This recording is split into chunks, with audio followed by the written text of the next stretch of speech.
तो यूं ही नहीं कहते हारे का सहारा बाबू खाटू श्याम हमारा। तो आज हम जा रहे हैं खाटू श्याम जी, जहाँ पर हम दर्शन करेंगे खाटू श्याम बाबा के। तो इसके पीछे भी ना एक पुरानी कहानी है कि क्या क्या हुआ वहाँ, खाटू श्याम बाबा जी कैसे बने, ये सब एक बड़ी कहानी है। वो मैं आपको छोटे से उसमें बताती हूँ। क्या हुआ, महाभारत के युद्ध के दौरान जो बर्बरीक थे, जो पांडु पुत्र भीम के भी पौत्र थे, तो उनके युद्ध देखने की इच्छा हुई। तो इसलिए वो कुरुक्षेत्र जब जा रहे थे ना, तो क्या हुआ, श्री कृष्ण जी ने उन्हें देखा और वो जानते थे कि अगर ये युद्ध में शामिल हो गए तो पांडवों के विरुद्ध इसका परिणाम होगा युद्ध का। तो इससे आगे की बात मैं आपको थोड़ी देर में बताऊंगी। अभी हम पहुंच गए हैं खाटू श्याम मंदिर और मैं अपनी चुन्नी भूल आई थी तो बीच बीच में आपको कहानी बताती रहूँगी कि क्या हुआ। भाई यहाँ एक दुपट्टा लिया मैंने शॉप से, क्योंकि मैं घर बुलाई थी। तो शॉप बहुत अच्छी सी है यहाँ पर, ये भी, और यहाँ से मैंने एक दुपट्टा लिया। चले फिर मंदिर में चलते। तो आगे की कहानी फिर से कंटिन्यू करते हैं। दुपट्टा खरीद लिया है। तो क्या हुआ, जब वो जा रहे थे तो कन्हैया ने उन्हें रोका, क्योंकि युद्ध में शामिल होकर तो पांडव हार जाते अगर वो युद्ध में शामिल होते। तो फिर उन्होंने उन्हें रोका। उन्होंने कहा, भाई तुम कौन हो? तो उन्होंने कहा, मैं एक बर्बरीक हूँ और एक दानी योद्धा हूँ। तो उन्होंने कहा, अच्छा, तो और तुम इतने ध्यानी हो, योद्धा हो, तो एक परीक्षा लेता हूँ मैं तुम्हारी। तो उन्होंने क्या किया कि ने कहा कि ऐसा करो कि एक बाण है, उससे तुम पीपल के पेड़ के सारे पत्तों में छेद कर दो। तो उन्होंने ऐसा कर दिया। लेकिन कन्हैया हमारे चालाक थे, उन्होंने क्या किया, एक पत्ता पैरों के नीचे दबा लिया। तो क्या हुआ कि इस बात से बर्बरीक को तो अपनी हार गया। तो कृष्ण जी ने कहा कि तुम बड़े पराक्रमी हो, पर मुझ गरीब को कुछ दान नहीं दोगे? तो बर्बरीक ने कहा कि हाँ भाई, बताएं क्या दान मांगना चाहते हैं। तो उन्होंने कहा कि मैं तुम्हारा शीश चाहता हूँ। तो बर्बरीक ने खुशी खुशी अपना शीश दान कर दिया। और फिर क्या था, हमारे श्री कृष्ण ने प्रसन्न होकर बर्बरीक के उस कटे सिर को वरदान दिया कि कलयुग में तुम श्याम नाम से पूजित होगे, तुम्हारे स्मरण मात्र से ही भक्तों का कल्याण होगा और धर्म, अर्थ, काम, मोक्ष की प्राप्ति होगी। तो ये है हमारे खाटू श्याम बाबा की कहानी हम उनसे जो भी मांगे वो हमें मिल जाता है। बोलो जय हो खाटू श्याम बाबा की। जय श्री श्याम, जय श्री श्याम। अब हम मंदिर में एंट्री करने वाले हैं। अभी थोड़ा सा रास्ता है।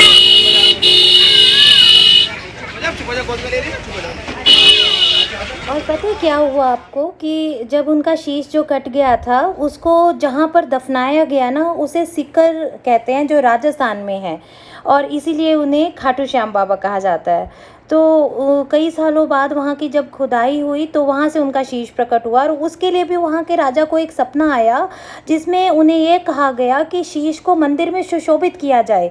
और उसके बाद कार्तिक माह की एकादशी को शीश मंदिर में सुशोभित हुआ, और जिसे बाबा श्याम के जन्म दिवस के रूप में मनाया जाता है। ये चप्पलें उतार दी हैं, क्योंकि अंदर जाके चप्पल नहीं उतार सकते, तो इसलिए यहीं पर ही हमने चप्पलें उतार दी हैं। अब चलेंगे अंदर की तरफ ज़्यादा। यहाँ से एंट्री हो गई है।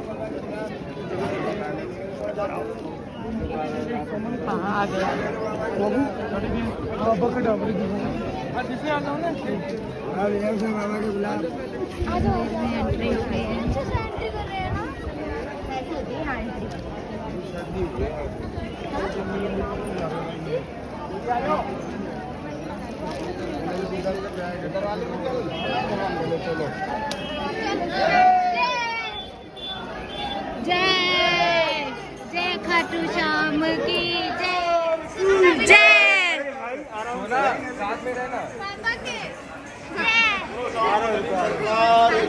जय। चारों तरफ बाबा की जय जयकार, जय जयकार। बहुत अच्छा दृश्य है ये। जय हो बाबा की, जय बाबा की, जय बाबा की,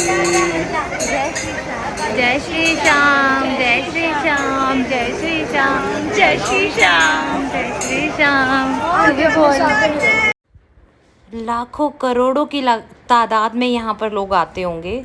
और इस बार थोड़ा ज़्यादा रश नहीं है, पर अरेंजमेंट्स तो भाई वाह बहुत बढ़िया, हर चीज़ का इन्होंने बहुत ध्यान रखा हुआ है। बोलो हारे के सहारे की जय, बोलो हारे के सहारे की जय, खाटू श्याम बाबा की जय।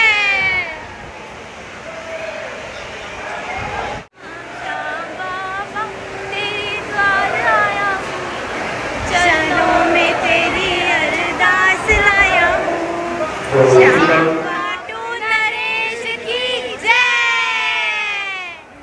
बोलो हारे के सहारे की। सिक्योरिटी के हिसाब से भी देखा जाए तो यहाँ पर सब कुछ इन्होंने बड़ा सिस्टमेटिक ढंग से किया हुआ था।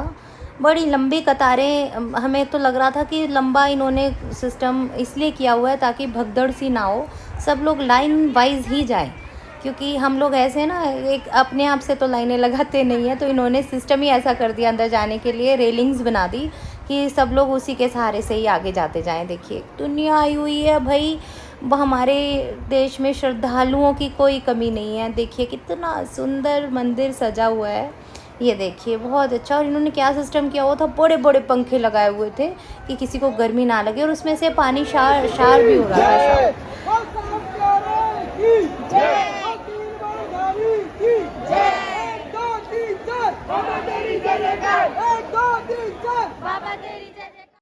धीरे धीरे बढ़ते जा रहे हैं हम अपनी मंजिल की ओर। सामने वो जो द्वार दिख रहा है ना, वहाँ पर विराजमान है खाटू श्याम बाबा जी। तो देखिए उसके साथ जाते जाते ना ये हनुमान जी का मंदिर भी बना हुआ है साथ में। वापसी में आपको उसके दर्शन कराऊंगी, वे भी बहुत सुंदर है।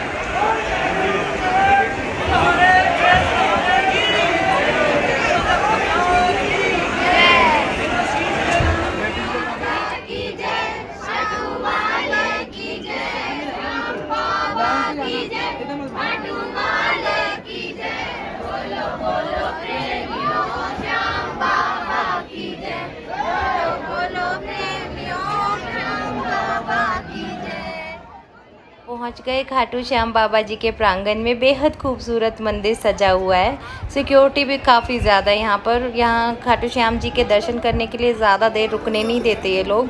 तो एक झलक ये देखिए, बाबा की झलक देखिए। जय हो खाटू श्याम बाबा की जय।